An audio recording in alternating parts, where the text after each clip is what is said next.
అందరికీ నమస్కారం.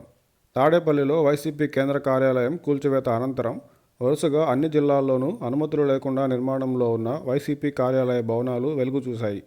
అయితే నిర్మాణంలో ఉన్న వైసీపీ పార్టీ ఆఫీసుల భారీ భవంతులు హంగుల దృష్ట్యా వైసీపీ పార్టీ ఆఫీసులు కాస్త ఋషికొండపై నిర్మించిన ప్యాలెస్ల వలె వైసీపీ రాజప్రాసాదాలుగా పార్టీ కార్యాలయాలను పేర్కొంటూ చర్చ నడుస్తుంది.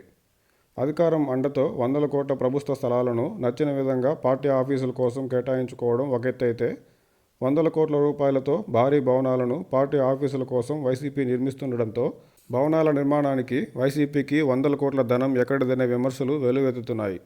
ఏ పార్టీ అధికారంలో ఉన్నా పార్టీ ఆఫీసుల కోసం ప్రభుత్వ స్థలాలను కేటాయించుకోవడం తెలిసిందే అయినా మరీ ఇష్టారీతిన జరిగిన దాఖలాలు లేవనే చెప్పాలి. గతంలో వైసీపీ ప్రభుత్వం సైతం కొన్ని టీడీపీ ఆఫీసులకు అనుమతులు లేవంటూ ఇబ్బందులు పెట్టిన సంగతి తెలిసిందే. తాడేపల్లిలో నిర్మాణంలో ఉన్న వైసీపీ కేంద్ర కార్యాలయం కూల్చివేతతో అనుమతులు లేకుండా నిర్మాణంలో ఉన్న మిగిలిన వైసీపీ భవనాలను కూల్చివేస్తారా అనే చర్చ జోరుగా నడుస్తుంది. దాదాపు అన్ని జిల్లాల్లోనూ వైసీపీ పార్టీ ఆఫీసుల పరిస్థితి ఒకేలా ఉండడంతో కూల్చివేతల ప్రక్రియ కొనసాగితే అనుమతులు లేకపోయినా అది కాస్త రాజకీయ కక్షలో భాగంగా జరుగుతున్నట్టు ప్రజలు భావిస్తారు. ఓటమి అనంతరం రాజకీయంగా వైసీపీ ప్రజల్లోకి వెళ్లేందుకు స్వయానా టీడీపీనే ఒక అవకాశాన్ని వైసీపీకి ఇచ్చినట్టు అవుతుంది.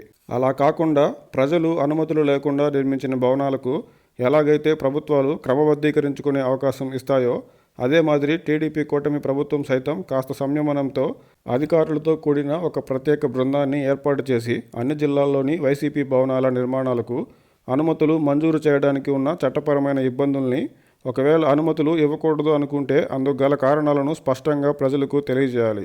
ఇబ్బందులు లేని చోట్ల భవనాలకు అనుమతులు మంజూరు చేసి చట్టపరంగా అనుమతులు ఇవ్వడానికి వీలు లేని ప్రాంతాల్లో నిర్మిస్తున్న వైసీపీ భవనాలను ఏం చేయాలో కూడా అధికారుల కమిటీనే నిర్ణయించాలి.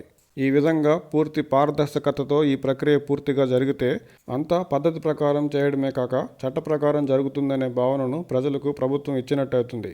అదే సమయంలో వైసీపీ సైతం ఈ ప్రక్రియకు పూర్తిగా సహకరించి అధికారుల బృందానికి, ప్రభుత్వానికి సహకరించాలి.